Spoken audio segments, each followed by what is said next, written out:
राहूला आपण बिघडवलं की शनी पाठोपाठ बिघडतो. कारण बघा, आपल्या मैत्रिणीला कुणी त्रास दिला की आपण समोरच्याला त्रास देतो, नैसर्गिक आहे.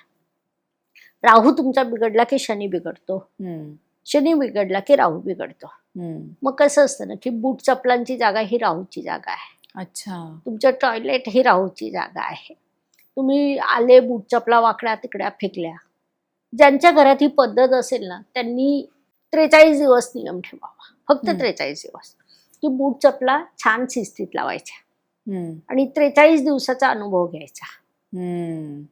खूप घरात फरक पडतो. टॉयलेट स्वच्छ असणं गरजेचं आहे, दक्षिण दिशा स्वच्छ असणं गरजेचं आहे, नैऋत्य दिशा स्वच्छ असणं गरजेचं आहे.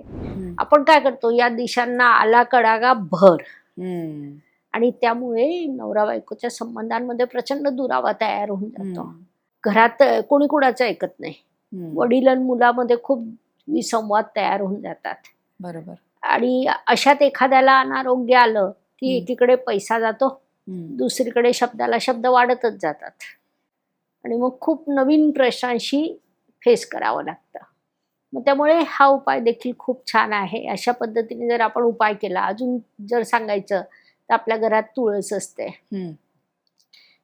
कळत न कळत अनेक घरांमध्ये त्या तुळशीच्या कुंडीवर कपडे वाळत घाल. अरे बापरे. मोठे बनवतात वृंदावन आणि मग कपडे वाळवायला जा, किंवा बाहेरून आले, बाहेरच तुळशी वृंदावन असतं, चप्पल काढताना लक्ष राहत नाही, तर वृंदावनाजवळ चप्पल काढतो. काही बायकांना सवय असते, घर झाडलं, कचरा काढला, त्या तिथे जमा करून ठेवला. अशा गोष्टींमुळे तुमचे शनी, राहू, गुरु, बुध, मंगळ, चंद्र सगळे बिघडतात.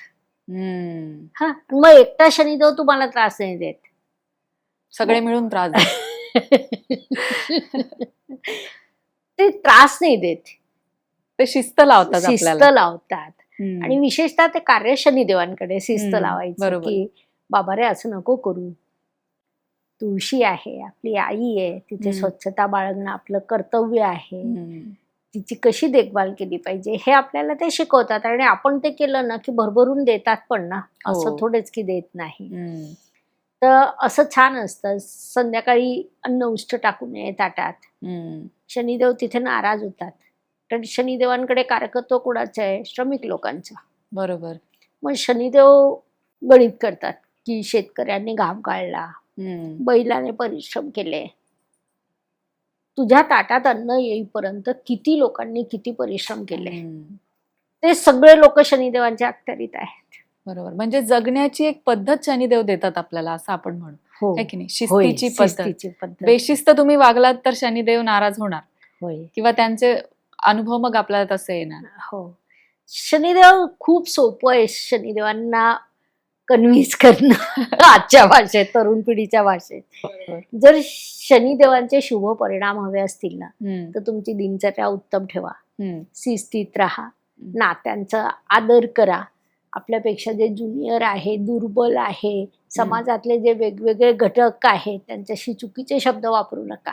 ठीक आहे, चांगले शब्द बोलायला जाऊ नका, पण त्यांचा अपमान करू नका. तो अपमान फिरून आपल्याकडे येतो. जे पेरतो ते उगवतं. बरोबर. आंबा पेरू तर आंबाचे येईल. त्या पद्धतीने शनिदेवांचे ते नियम आहे ते एकदम कडक न्यायाधीश आहे. आणि तिथे टेबला खालून पैसे देता येत नाही, सगळ्यात महत्वाचं. त्यामुळे तिथे आपल्याजवळ उपाय हाच राहतो की आपण त्यांच्या पद्धतीने स्वतःमध्ये थोडासा बदल करायचा, म्हणजे त्यांच्या छड्या थांबतात, त्यांचा त्रास थांबतो आणि ते आपल्यासाठी कार्य करायला लागतात. शनी जेव्हा देतो तेव्हा भरभरून देतो आणि कायमस्वरूपी देतो. म्हणजे इतर ग्रहांचं कसं असतं ना की बुध ग्रहाची समजा तुमची महादशा आहे, तुम्ही बुधाच्या महादशेत व्यवसाय सुरू केला, चालतो, पैसा येतो, बऱ्यापैकी चांगला येतो. मग बुधानंतर जी केतूची महादशा येते ना ती काढून घेते. अरे बापरे. मग आपण पाहत नाही का की एखादा माणूस व्यापार सुरू करतो, सुरुवातीला प्रचंड कमवतो आणि अचानक त्याचं काय होतं, कारण की ती तिथे, आणि बुध हा छोटा ग्रह आहे, छोट्याच काळासाठी देतो. पण शनीच्या महादशेत जर एखाद्याने कार्य केलं तर शनी जेव्हा त्याला देतो पहिलेच सगळ्या परीक्षा घेऊन घेतो.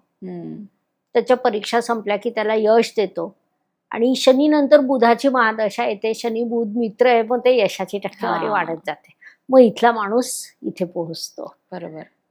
ते कॉम्बिनेशन जुळून येतं छान. आणि म्हणून म्हणतात शनी जेव्हा दिलं तेव्हा ते परमनंट दिलं. बाकीचे ग्रह तसं नसतात. आपण पाहतो वर चालले खाली चालले, हे सगळे शनीच्या अखत्यारीतले जे व्यवसाय असतात, विशेषतः लोखंडाशी संबंधित मोठमोठे कारखाने, फॅक्टरी, हे जे सगळे व्यवसाय आहेत ना, हे सगळे भव्य व्यवसाय, कन्स्ट्रक्शन, प्रत्येक व्यवसाय जेव्हा पैसा देतो तेव्हा खूप मोठा पैसा देतो.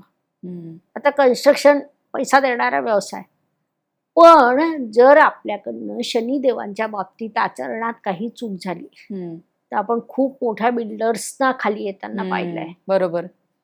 कोटी कोटी अब्जोपती अशी सगळे ते असतात. म्हणजे माझ्याकडे जेव्हा बिल्डर जातक येतात आणि शनिदेवांचं काहीतरी कारण असलं की त्यांची भाषा कशी असते ना, मॅडम आमच्याकडे ना 630 कोटीची मालमत्ता आहे. अरे बापरे. कारण ते तसंच असतं. किंवा 320 कोटी, काही आकडा असू शकतो तो, अशी भव्य मालमत्ता आहे. पण आज जर कोणी माझ्याकडे ₹1,00,000 मागितले ना, मी देऊ शकत नाही. अरे बापरे. कॅश नाही उरत. शनिदेव फटका देतात, वेगळा असतो. मग उपाय काय, तर आपल्या कन्स्ट्रक्शन साईटवर सगळे मजूर असतात, त्यांच्या बाबतीत आपण काय भूमिका घ्यायला पाहिजे. बरोबर. किंवा इतरही गोष्टी असतात. मग तसे त्या राशीप्रमाणे आपण उपाय सांगतो आणि मग त्यांचे ते प्रश्न थोडे माइल्ड होतात. तर शनिदेवांना समजून घेणं ना, ही खूप मोठी गोष्ट आहे. शनिदेव समजून घेतलं तर आपल्याला आयुष्यात समजून घेतल्यासारखं होईल, है ना. आयुष्यात कसं जगायचं, काय गोष्टी नाही करायच्या, हे सगळं आपल्याला शनिदेव समजून घेताना लक्षात येतं. हेच तुमच्या सांगण्यातनं लक्षात येतं. आता जाता जाता एक शेवटचा प्रश्न, की आजार शनिदेवांशी संबंधित कोणते आहेत, किंवा शरीराच्या कोणत्या अवयवावर शनिदेवांचा प्रभाव असतो? शनिदेवांचा पहिला प्रभाव असतो आपल्या हाडांवर. संधिवात, गुडघेदुखी, हे सगळे शनिदेवांच्या अखत्यारीतले आजार आहे. दात, केस, हे अवयव सुद्धा शनिदेवांच्या अखत्यारीत जातात. मग यांच्याशी संबंधित आजार येतात. संधिवात येतं, दुखतं.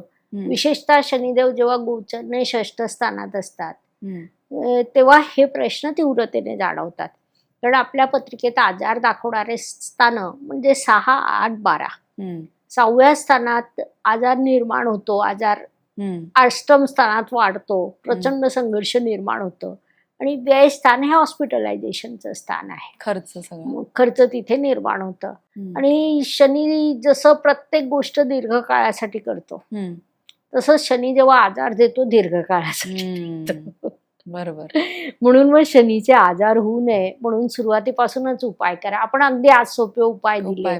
पोळ्या तुम्ही करताच आहात, एक पोळी बाहेर काढा, काही खूप नाही लागत ना त्याला. म्हणजे या आजारांमध्ये सुद्धा आपण हे उपाय करायला पाहिजे. शनीच्या कोणत्याही प्रश्नावर आपण हे उपाय करू शकतो. आणि विशेषतः हे जे 3 उपाय आपण सर्वांसाठी दिले ते तर खूप प्रभावी आहेत. त्याच्यामुळे आयुष्यातले इतके प्रश्न कमी होतात ना. बरोबर. आणि कसं होतं, आपला हा स्वभाव आहे की प्रश्न निर्माण झाल्यावर पळण्यापेक्षा निर्माण होऊ नये म्हणून आपण प्रयत्न करतो. आणि आपल्या ग्रंथांमध्ये ते दिलंय. ऋषीमुनींनी शास्त्रच निर्माण केलं की तुमचं आयुष्य सुखद व्हावं. मग त्यांनी अशा छोट्या छोट्या गोष्टी दिलेल्या आहेत, खूप मोठ्या नाही आहेत. आणि शनिदेवांची मागणी तर अतिशय छोटी आहे. शनिदेवांना प्रसन्न करणं सगळ्यात सोपं आहे. बरोबर. वागणं बदललं, वागणं सुधारलं की शनिदेव प्रसन्न होतात. आणि मग जेव्हा शनिदेव देतात तर तुम्ही फक्त कलेक्ट करा. बरोबर. म्हणजे ते राजाला रंक आणि रंकाला राव शनिदेव करतात असं आपण करू शकतात. मग तेच आता आपण तोच अनुभव बघितला. कितीतरी बिल्डर इथे असतात, इथे येतात का, छोटीशी चूक झालेली असते. किंवा एखादा माणूस जो शांतपणे त्याचं कार्य करत असतो, त्याला शनीची महादशा लागते, अचानक तो लाईमलाईट मध्ये येतो, प्रचंड पैसा कमवतो, प्रतिष्ठा कमवतो, नातेवाईक त्याच्याशी छान बिहेव करत असतात, त्याला नातेवाईकांमध्ये त्याचे वादच होत नाही, कारण त्यांनी ती पहिले स्वतःची दिनचर्या सेट केलेली असते, वागण्याची पद्धत सेट केलेली असते. हे लोक रंकाचे राव होतात शनीच्या महादशेत. बरोबर. जे शिस्तीत वागतात त्यांना लाभ होतो आणि जे बेशिस्त वागतात, असंवेदनशील वागतात, त्यांना शनिदेवांचा फटका बसतो.